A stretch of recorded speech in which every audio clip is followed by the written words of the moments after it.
होता रहेगा।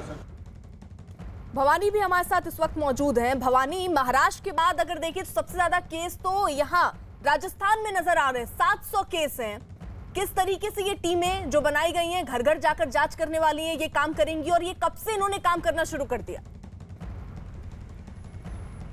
देखिए अर्पिता, केसेस और भी ज़्यादा हो सकते हैं और यही आशंका राजस्थान सरकार को है। इसी वजह से अब सर्वे कराया जा रहा है। घर घर टीमें आज से जानी शुरू हो जाएगी। उसके बाद में आइडेंटिफाई किया जाएगा कि पिछले 35 दिन के अंदर कोरोना के कितने मरीज हैं, क्या उनमें ब्लैक फंगस के कोई लक्षण है, उससे जुड़े हुए लक्षण तो नहीं है।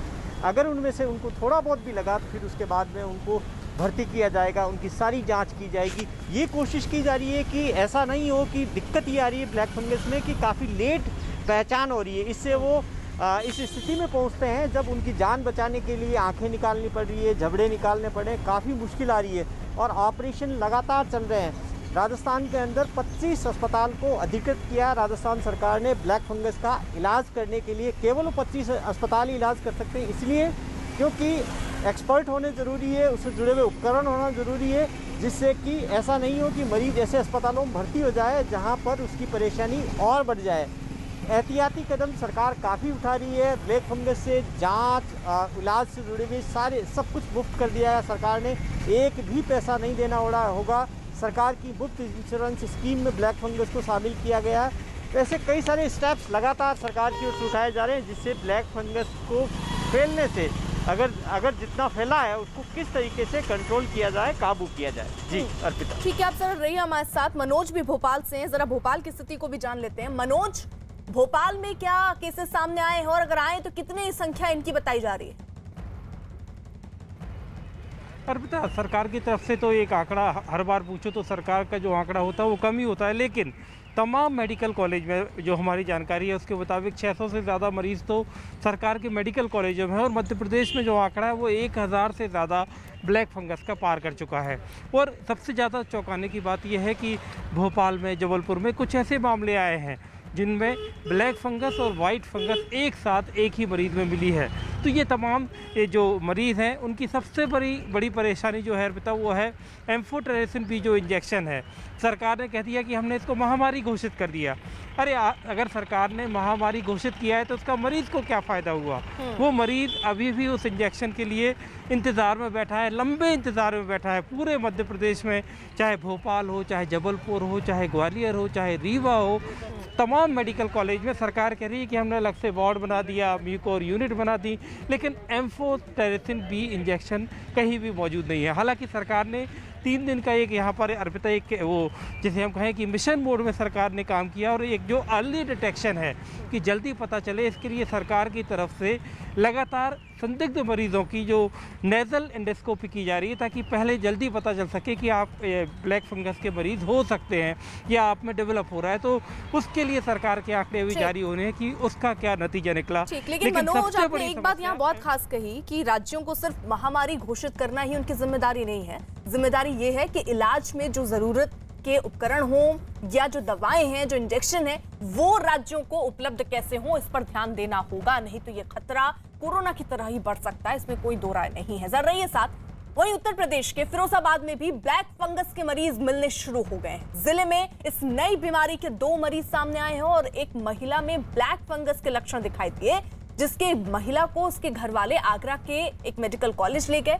जिले में ब्लैक फंगस के मरीज सामने आने में प्रशासन में हड़कंप मच गया। इस नई बीमारी से निपटने के लिए प्रशासन की तरफ से तमाम व्यवस्थाएं की जा रही हैं ताकि वक्त रहते इस बीमारी पर काबू पाया जा सके। अजीत हमारे साथ मौजूद हैं।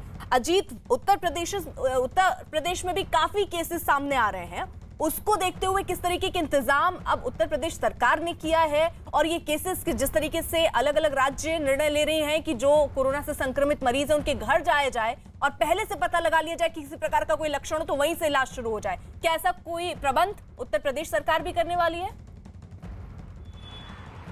देखिए बिल्कुल अर्पिता, उत्तर प्रदेश सरकार ने 3 दिन पहले ही इसे महामारी घोषित कर दिया था, लेकिन जैसा मनोज कह रहे थे कि सिर्फ महामारी घोषित करने से काम नहीं चलेगा, तो उस दिशा में उत्तर प्रदेश सरकार ने लखनऊ के जो पीजीआई के डायरेक्टर हैं डॉक्टर धीमन, उनकी अध्यक्षता में एक कमेटी बनाई है जिसमें केजीएमसी के डॉक्टर और लोहिया संस्थान के डॉक्टर हैं, जिसमें ईएनटी विशेषज्ञ भी हैं। और अब तक अगर आप राजधानी लखनऊ के मेडिकल कॉलेज पीजीआई की बात करें तो लगभग 150 केसेज आ चुके हैं और 10 से 12 लोगों की मौत हो चुकी है। और मेरठ, सहारनपुर, आज रामपुर में केस आया, फिरोजाबाद में केस आया, यानी ये संख्या लगभग 200 से पार कर गई है और तेजी से बढ़ रही है।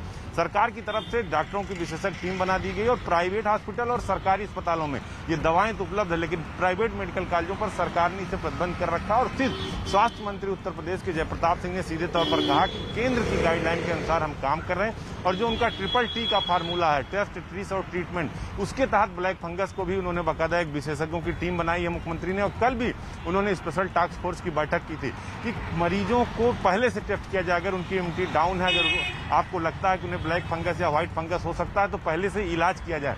इसके लिए केजीएमओ, डॉक्टर राम मनोहर लोहिया और पीजीआई में अलग से वार्ड की बात भी सरकार की तरफ से कही गई है कि बाकायदा व्यवस्था की जाए, क्योंकि जिस तरह से ये केसेज आ रहे हैं, कोविड को पर तो नियंत्रण सरकार पा रही, लेकिन कहीं ब्लैक फंगस से भी इसकी स्थिति बिगड़ ना सके। तो इन सब को लेकर उत्तर प्रदेश सरकार लगातार काम कर रही है, तैयार है। लेकिन अभी भी जो मरीजों की संख्या है वो बढ़ती, 16 मरीजों की अर्पिता अब तक मौत हो चुकी है पूरे यूपी में और कुछ जिलों में नए केसेज आए हैं जो चिंता का विषय है। हालांकि जो डीजी हेल्थ है उत्तर प्रदेश के, उनका साफ तौर पर कहना है कि हम तैयारी कर रहे हैं, हम विशेषज्ञों से बात कर रहे हैं और एक डॉक्टरों की विशेषज्ञ टीम है जो इस बीमारी का इलाज कर रही है। कोई भी डॉक्टर इसका इलाज नहीं कर सकता, उसके लिए बाकायदा सरकार की तरफ से एक टीम बनाई है। लेकिन चिंता की बात यही है अर्पिता कि अगर ये केसेज बढ़ते रहे, समय पर दवाइयां नहीं मिली तो हालत बिगड़ सकती है। हालांकि सरकार का दावा है कि हमारे पास पर्याप्त दवाएं हैं और डॉक्टर हैं। ठीक है, जीत रही है जरा साथ। वहीं देखिए हरियाणा की स्थिति भी बता दें। हरियाणा के सिरसा में कोरोना के बाद ब्लैक फंगस का प्रकोप बढ़ता जा रहा है। यहाँ अब तक इस नई बीमारी के 38 मरीज सामने आ चुके हैं और अब तक इससे 8 लोगों की मौत हो चुकी है। जिले में ब्लैक फंगस के लगातार बढ़ते मरीजों की वजह से स्वास्थ्य विभाग की चिंताएं बढ़ गई। मुसीबत इस बात की भी है कि इस बीमारी के इलाज में इस्तेमाल होने वाला इंजेक्शन जो है वो मार्केट में उपलब्ध नहीं है, अस्पतालों में मौजूद नहीं है, जिससे मरीज और उनके घर वालों को काफी परेशानी झेलनी पड़ती। वहीं दिल्ली के पास नोएडा में पुलिस ने 2 लोगों को गिरफ्तार किया। इन दोनों पर ब्लैक फंगस की दवाइयों और इंजेक्शन की कालाबाजारी का आरोप है। पुलिस ने इन लोगों के पास से 2 इंजेक्शन बरामद किए। पुलिस को जानकारी मिली थी कि 2 लोग ब्लैक फंगस के इलाज में इस्तेमाल होने वाले इंजेक्शन को 15 से 20 हजार रुपए में बेच रहे हैं, जिसके बाद पुलिस ने इन लोगों को गिरफ्तार कर लिया। हम लोगों ने 2 व्यक्तियों को पकड़ा है।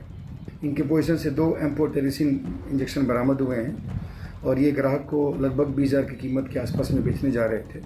हमारी टीम ने इनको इंटरसेप्ट किया है कल और इनके खिलाफ मुकदमा पंजीकृत करके इनको जेल भेज रहे हैं और इनके खिलाफ अन्य बहुत ही कड़ी कार्रवाई की जाएगी।